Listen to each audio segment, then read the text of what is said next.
The internet is a big, amazing, and complicated space where people build communities, create anything they can imagine, and make connections all around the world.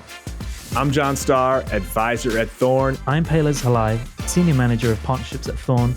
And this is Safe Space, a podcast about the people working behind the scenes to protect millions of users every day. These are the leaders of trust and safety. Their stories, their journeys, and what fuels their mission to build a safer internet for all of us.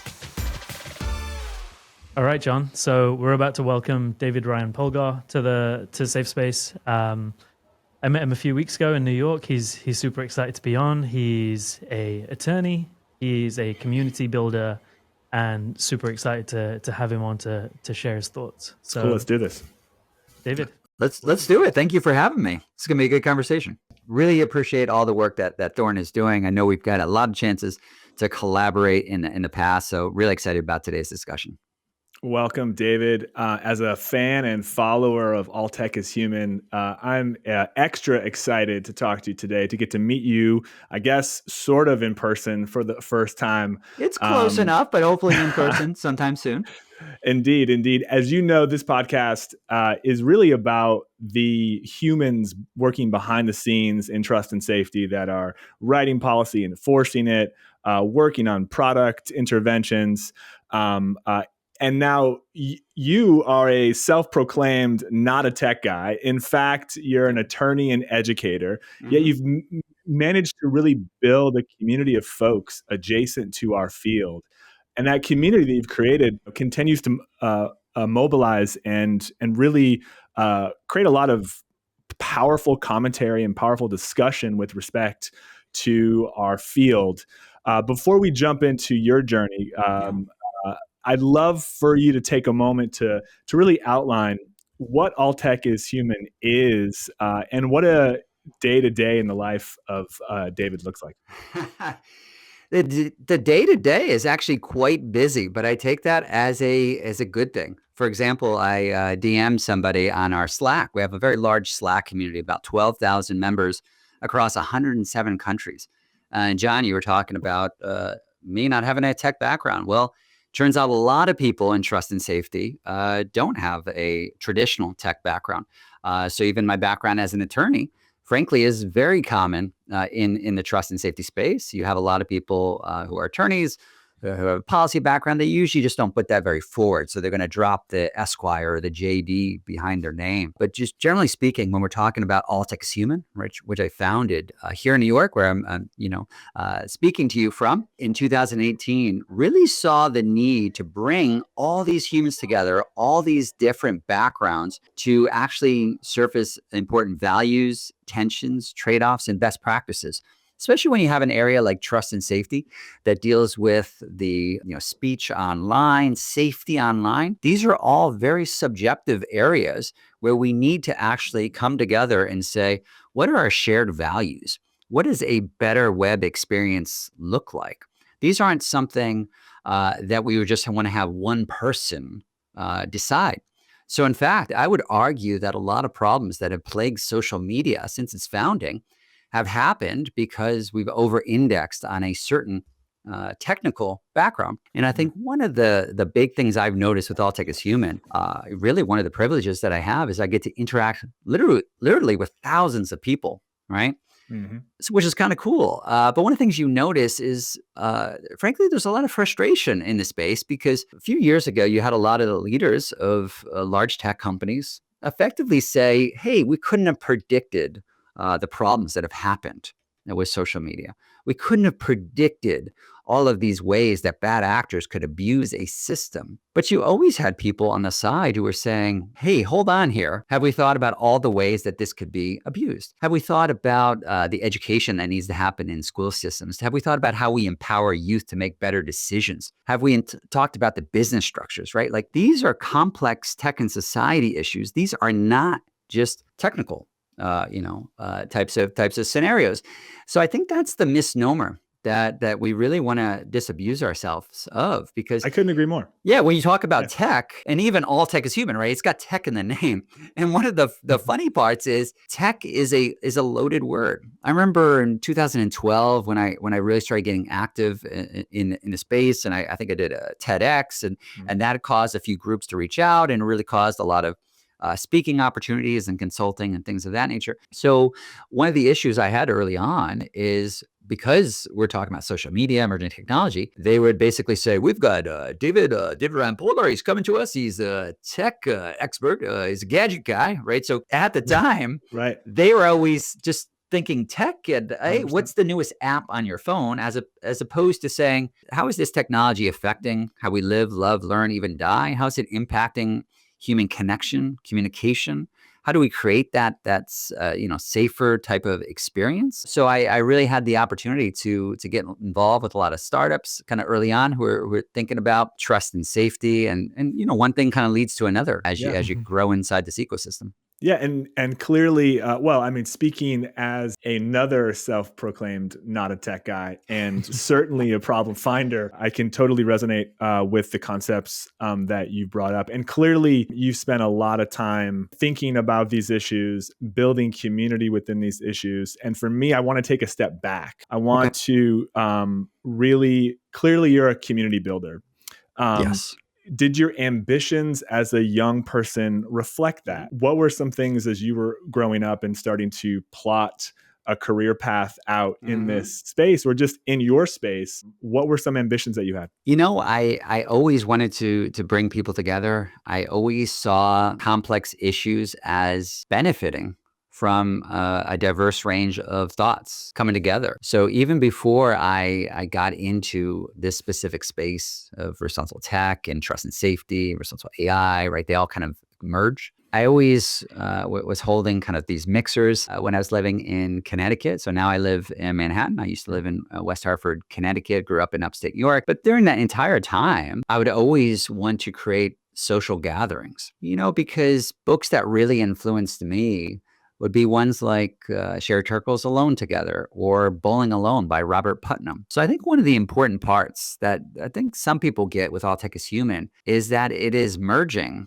two major crises, right? One, we can't tackle hard problems because we don't have a great approach to it. And I would argue it's because we've had this kind of hyper individualization, since the 60s in the United States, kind of caused this situation where we're always saying that one person can solve the issue. Even when you think about how the media portrays people like Zuckerberg or Musk, we're treating it as one person should be the alpha and the omega. They should be smart enough to figure out every issue. I severely reject that idea because I think it is highly egotistical and also just like inherently wrong, because one person can't know everything and they're one person. They can't be attuned to where society should be, right? Because they're going to have their own kind of perspective and lived experiences and their own limitations. So I always saw this need to actually say, how do we move away from this, what I like to call this like tedification of life, where we think one great thought leader is going to solve everything.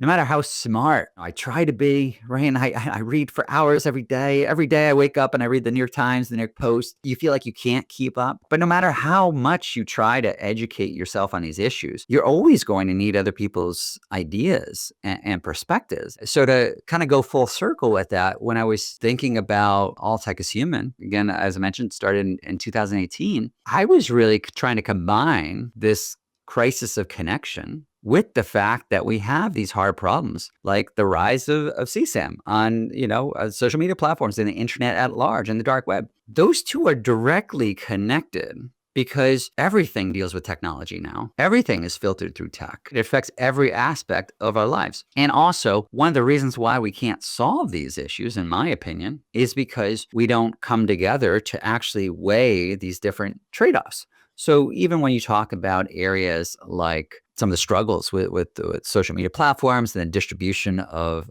illicit content, specifically around child safety, as you well know, like one of the struggles there has been it's at loggerheads with different advocacy groups. So you have child safety advocates. But then on the flip side, you have privacy advocates, especially if you look at some of the issues in the EU and the UK that they fight around, like end-to-end encryption, right? So one of the things that I think is beneficial by a system like All Tech is Human, and of course I'm biased, right? However, the reason why I think a system like that is necessary is because it doesn't matter how passionate you are, you also need to understand what are the inherent trade-offs with any kind of system. So you might recall a few years ago, there was a major incident where Apple with their iPhone was going to have a CCM detection tool, and that had a PR crisis because it ran headfirst into Apple's kind of well-known association with privacy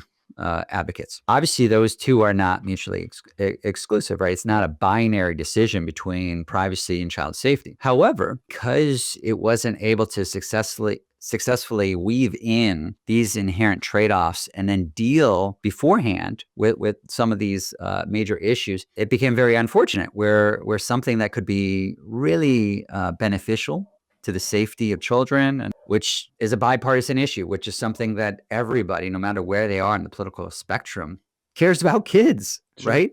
So that should be a no-brainer. And I think one of the parts that motivates me personally is the fact that you have such major, horrible issues, right? But then we're not moving forward enough. So I've always seen All Tech is Human as kind of this hybrid. You could call it a think, do, tank. It's a community organization. But generally speaking, we focused on three different parts of laying down this relational infrastructure, now of a community of about 50 to 55,000, this responsible tech kind of movement that combines trust and safety, like I mentioned, issues like responsible AI, youth tech well-being, but then also creating this conducive environment to tackle hard problems. That, I think, is the important part, because we don't have a conducive space. Yeah, and I think to this point, I think you clearly bring up a lot of important points. One, I think that setting the environment for a problem to be solved or a team to be successful is a really key part of it. I also think that it's around aligning the incentives around having these conversations and building up with one another. I think to your points on having it be maybe more of an oversimplified binary wrong or right. Mm-hmm. Speaking of having to navigate some of those problem finding situations and maybe problem solving situations, you've again been able to build a community of trust and safety folks. Are there common themes that you see in those humans? Like what are those group of folks bring to the table that you've kind of observed? I love that question because actually it came up recently where we had a safety by design gathering in New York a few weeks ago. I remember that was one of the parts that I was reflecting on. Nobody gets into trust and safety because they think they're going to have an easy life. Right. But that bears emphasis and repeating, Mm-hmm. because I think sometimes trust and safety is a very widely misunderstood field. It's also a relatively nascent space that people are sometimes just discovering, and then they're trying to figure it out. But you ask about the common bond, and there is a common bond. And honestly, this is the common bond even with All Tech is Human. I think we've over-indexed on thinking of issues as purely with the head or academic. When I look at people, when I interact with people who are in trust and safety all the time, those are people that if you actually dig beneath the surface, there's usually a deeper motivation. Again, if you want to make a good living, there's lots of ways to make a buck. Why would you try to wade in the sewer of the internet? There is a larger motivation. So it's similar to how when you talk to an actor,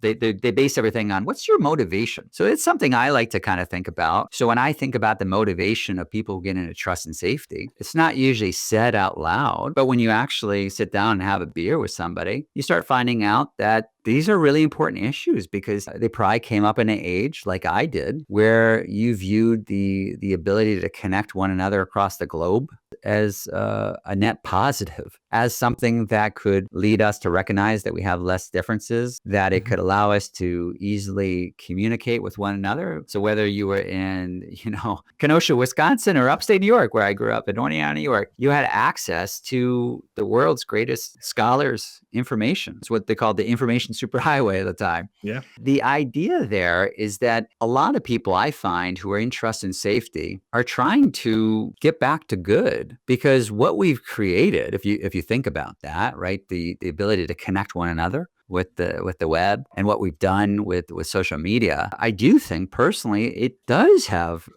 amazing potential. And I think one of the frustration that I recognize in a lot of trust and safety professionals is wanting to build back better, right? Wanting to get at the positive aspects of why we can connect with one another, and recognizing it's not a set it and forget it, if you like your infomercials. Yeah. Right? Yeah. It's not a set it and forget it scenario. And honestly, I think that's also going back to the earlier part of the discussion. That's one of the reasons why you need all different backgrounds. This is a scenario where you need, philosophers and ethicists and psychologists and game theorists, because they're also individuals that recognize that something doesn't just magically happen. We have to consider human behavior. We have to consider how people act in groups.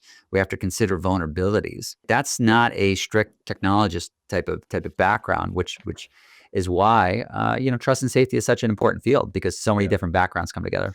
Yeah, one of the things that like I wrote down, get back to good. I think one of the things that I think maybe misunderstood, or at least unclear at first, but to your point on sitting down, having a beer, a coffee, a tea with someone in this field, is they're full of problem finders. They're also full of problem solvers. That said, you mentioned the sewer of the internet. Yeah. I think a lot of people might assume that these folks are pessimistic about the world. And that's couldn't be further from the truth of my experience of the humans that work in this field, who do see awful things every day, who do have to contemplate trade-offs that oftentimes are lose-lose trade-offs at the speed and scale of the internet.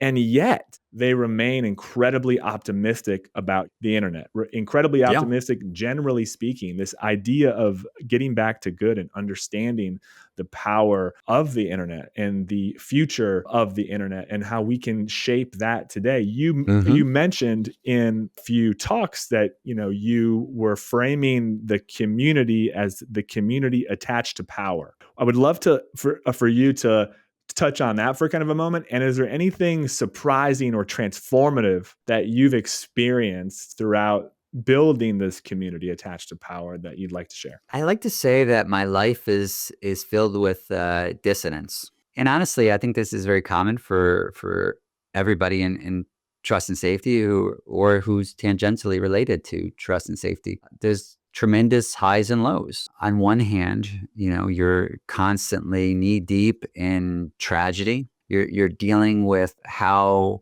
certain design decisions might influence human behavior, or incentive structures might get in the way of creating a social experience that maybe allows for human flourishing. But at the same time, the part that really kind of keeps me going is the community, right? So every time we have these gatherings, and we've had dozens of gatherings, thousands of people who come together, it's really quite inspiring. Because again, to that earlier point, these aren't people who are in it for money. These are people who are in it because they actually care deeply about people and care about the fabric of society. People are drawn into fighting the worst because they care about the best. They deeply care about improving this scenario. But the parts, to your point, that have surprised me is just really around the immense tension that sometimes happens in the trust and safety space. I think what we're struggling with, what I'm seeing is that, people in trust and safety sometimes can feel,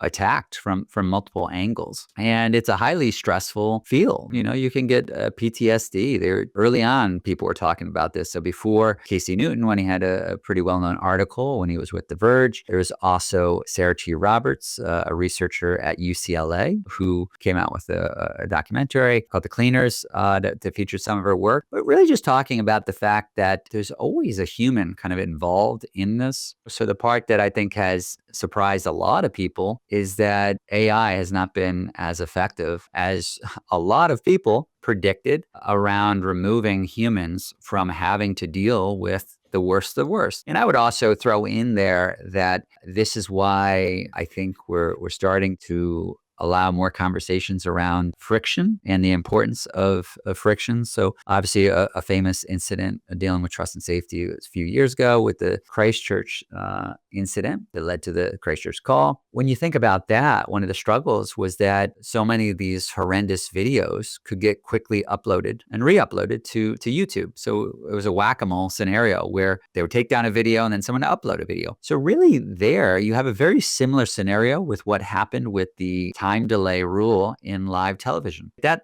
time delay rule didn't happen because somebody was sitting back in early television and said, what we really need? It wasn't something that they had naturally predicted, but it was from a terrible live incident that occurred. And then after that, they recognized that they need a time delay. I think you have the same thing that's happening in a lot of social media spaces, that we're recognizing that there's an inherent trade-off from the speed that people want something, right? You want to think of an idea, it goes from head to said really, really quickly, but that actually limits the time that you have to, one, be thoughtful about the content, which means that you have more sewage, right? And I think that's an important part is thinking about reducing the amount of original terrible content, and then also increasing our abilities to reduce terrible content once it's in the system. Those are two really distinct parts, but they operate in tandem.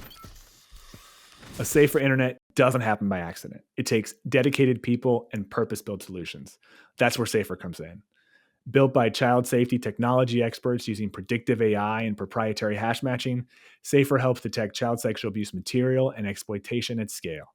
Platforms like Blue Sky, Stability.ai, and Vimeo rely on Safer to proactively detect online sexual harms against children. Want to learn how you can put Safer to work on your platform? Visit safer.io.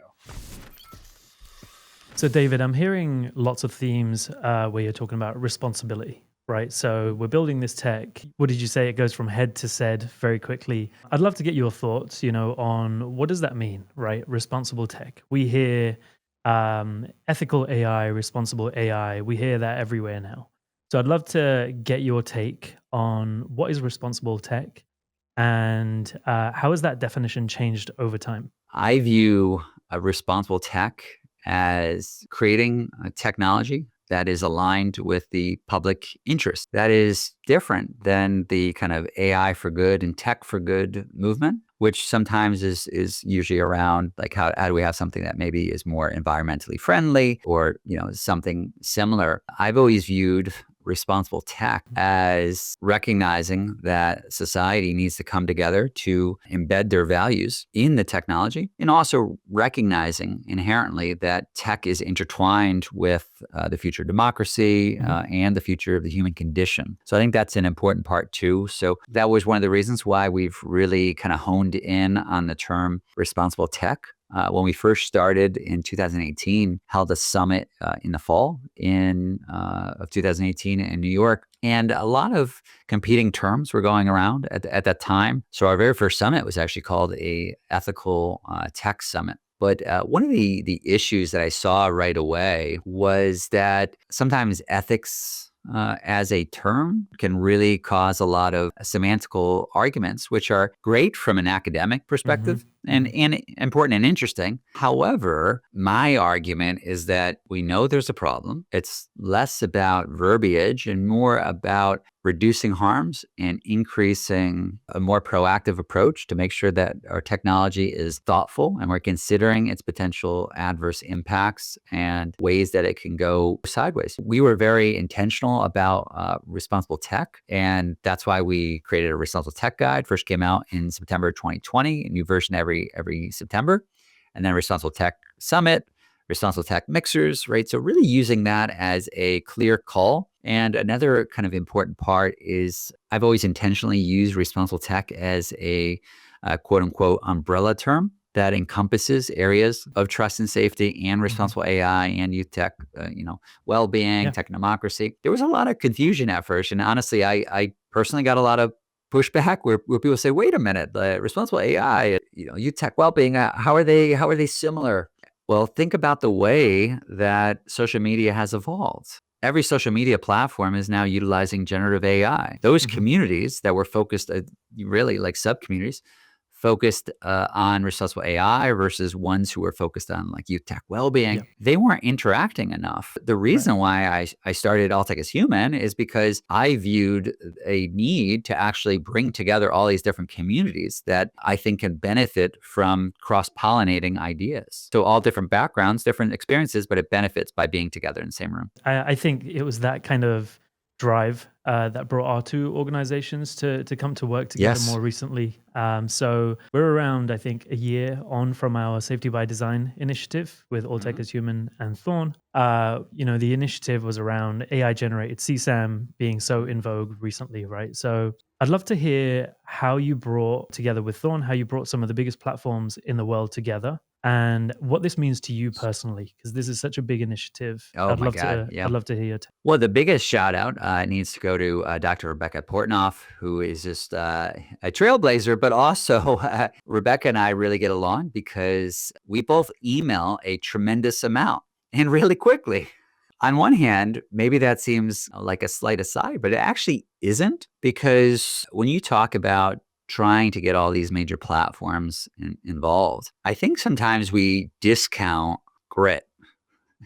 And I'm not even joking, right? I think we sometimes think it's all about just a great idea, or maybe this person, what is their position, when in fact so much of this collaboration has been about conversations, has been about us reaching out to different people, having Zoom chats, having coffees, going to different events, talking to people, going to the after party, having a beer with somebody, right?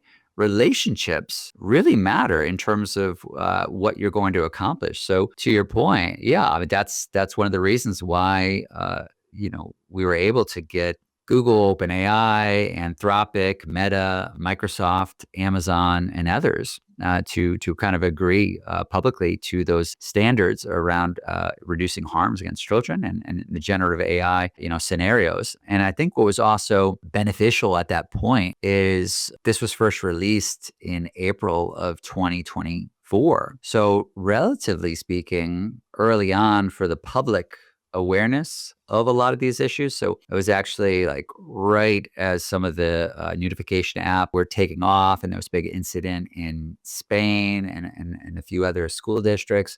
But I think one of the things that I really have enjoyed working with Thorn about is the recognition, which is similar to the whole ethos of Safety by Design, is that we need to be less reactive and more proactive. So when we started seeing how these different models could be misused and abused, that's when you need to start laying the groundwork. And I think what we're doing is one kind of key part of a key lever of change, right? Going after like the technical kind of aspect. And that kind of works in tandem with both a regulatory environment and education, and directly working with youth as well. So those are different pressure points that I think are important for reducing harms. So this partnership, right? You mentioned some big names, Thorn and All Tech is Human, maybe being some of the smaller names in some of the names that you dropped. Definitely less money. Definitely less money. Less money.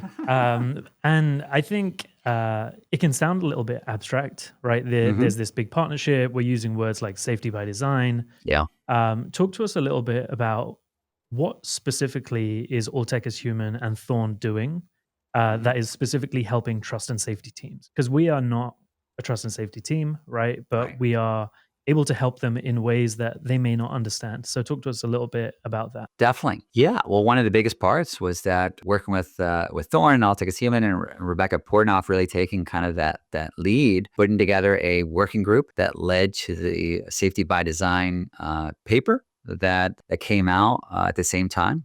As these standards were announced. And then we also, as an organization, put out a white paper not too long ago talking about even some of the inherent trade-offs. To your question about what does it mean for trust and safety teams, what I've always noticed with All Tech is Human is that we sometimes are biased into thinking that people in large companies, or I also deal with a lot of different consulates and embassies, and then some work with the UN, UNDP. We always assume wrongly that all of these groups have access to all of this knowledge and all of the relationships, right? All the right people. Whereas in fact, what this collaboration has really done is it has brought together so much of the best practices and these kind of key learnings, and been able to kind of directly position that into major tech companies and their trust and safety teams. So that has been something that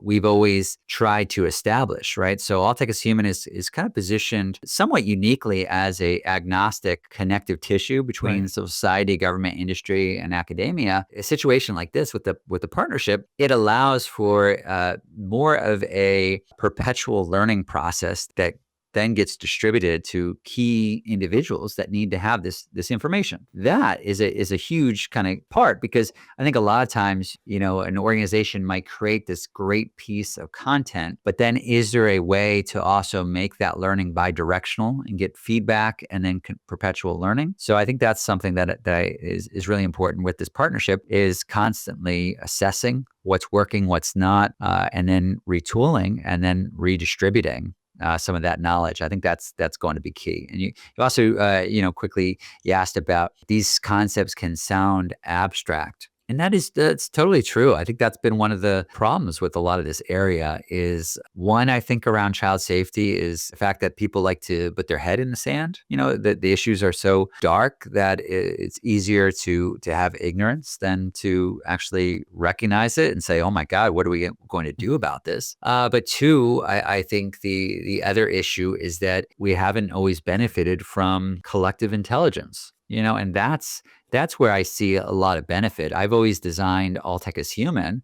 as a form of collective intelligence. And child safety, even when we look at things early on with like photo DNA, there's a huge collaborative backstory around child safety. That's an area where a lot of major companies have put aside their kind of competitiveness and recognized that these issues are so significant, and the absence of action is so, it has the potential to cause so much harm, that it's allowed people to actually form a higher level of collaboration. And that's something we're really leaning into. I couldn't agree more. I think that there is a multi-year list of collaboration and sharing and innovation, from proactive detection tools to signal sharing to creating best practice principles that I think, to your point earlier, David, really underscore this sort of illustration of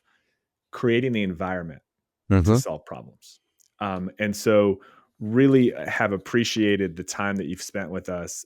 I get the sense that, like many folks in trust and safety, you are an optimistic person at heart. Definitely. What gives you hope for the future in our space and beyond it?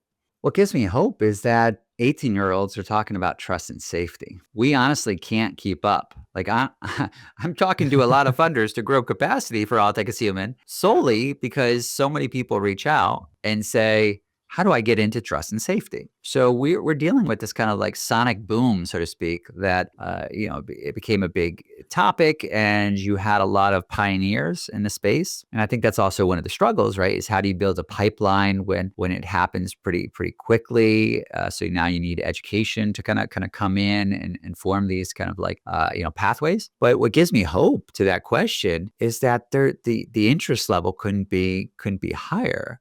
Right? When you talk about Gen Z and now going into Gen Alpha, they recognize that as it stands right now is not the future they want.